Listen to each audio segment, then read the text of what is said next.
Entrepreneurialism is the solution to everything in this world, but we need stronger entrepreneurs. We need more savages in business. We need people who are going to carve a new world. We need people who aren't hiding everything that they're freaking doing and lying about the few things that actually work.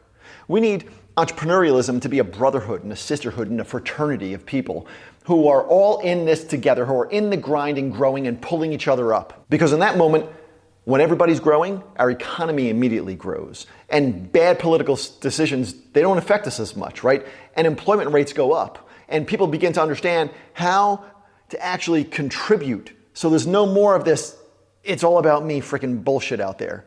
Entrepreneurialism is the solution to everything in this world, but it goes much deeper than that. Because to thrive in today's freaking messed up world of 16-year-old influencers making millions of dollars because they go on social and they jump around in a bikini all day, to thrive in a world where fart videos make more money through YouTube monetization than educational videos, to thrive in a world where you have to constantly stay on top of your team to get the most basic tasks done rather than focusing on what you need to do so that your company can actually grow, to thrive in the kind of a world that we are in right now, we need to be better, stronger, far more effective entrepreneurs. We need to have our shit together in business, right? But we also have to have strong relationships in our lives, and we need to be healthy both mentally and physically. I get asked almost every day what I do to perform the way I do in business. Hell, when most people hear how old I am, they're blown away because at first glance I look a lot younger. But if they just sat there and they did the damn math, because I've been very clear that I was in the health club industry for nearly 15 years, and then I had a TV show for years, and I've written books, and I've built a portfolio of companies over the past 30 years, and I've been in the venture capital field now for over 20 years, and Emily's been my assistant for over 19 years, and the laundry list of things that I've done goes on and on and on. So if they just sat there and they did their math, right, they'd have to think, well, this guy must be older than 30 or 40, or maybe he started when he was freaking 5 years old. And that's because I take care of myself. There are strategies to growing a business in a way that gives you the time and the mental bandwidth to lead an extraordinary life and to take care of your health and to spend time with the people that you love, right? Family and friends, people that you love and cherish. I'll do more for the people that I love than I will almost anything else in life. Second is my health, and then comes business.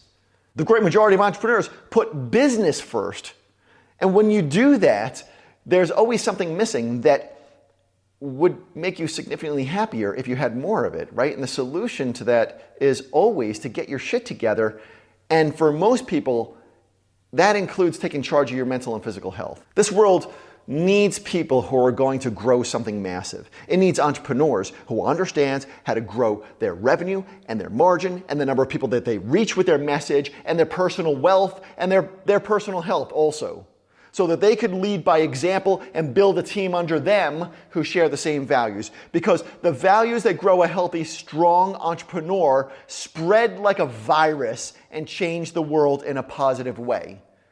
For most people, it'll probably start by just changing the world inside of their business, and then changing the world inside of their community, and then in their town, and then in their state maybe. But we need alphas who are going to take charge of more than just their business. You need to take charge of your life. That's the future I want to live in. But we're here today, right, to talk about growing a business that can easily support all of this. That's what this podcast is all about. And there's obviously a whole lot of parts to growing a highly profitable company. You know, a company that you're proud of, right? That supports your life and your retirement and your kids' college funds and maybe even funds for your grandkids and future generations. Or if you're too young to care about any of that stuff, at least it needs to support you and your health and your desire to live an extraordinary life. Now, when I go into a company, it's in one of four positions: as an owner, partner, advisor, or investor. And there's a handful of things that we do or levers that we pull that predictively scale companies in a big way. In our venture capital firm, we have over 100 successful investments. In Club 28, which is my advisory company where I work with a handful of smaller companies, you know, one day each week, the average growth of those companies exceeded 210% this past year, and over 200% the year before that. And I could go back over the past 11 years or so since I started Club 28, and we have consistent growth like that every single year for almost every company that gets into that with me.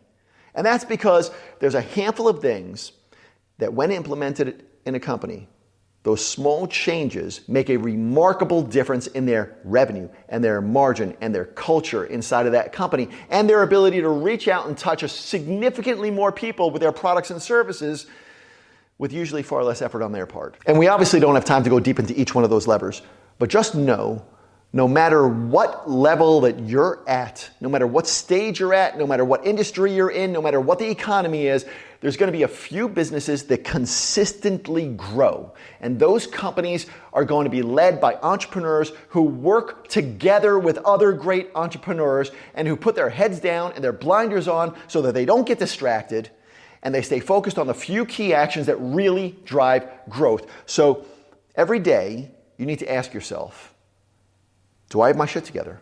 And if not, fix yourself and be the kind of leader who inspires others.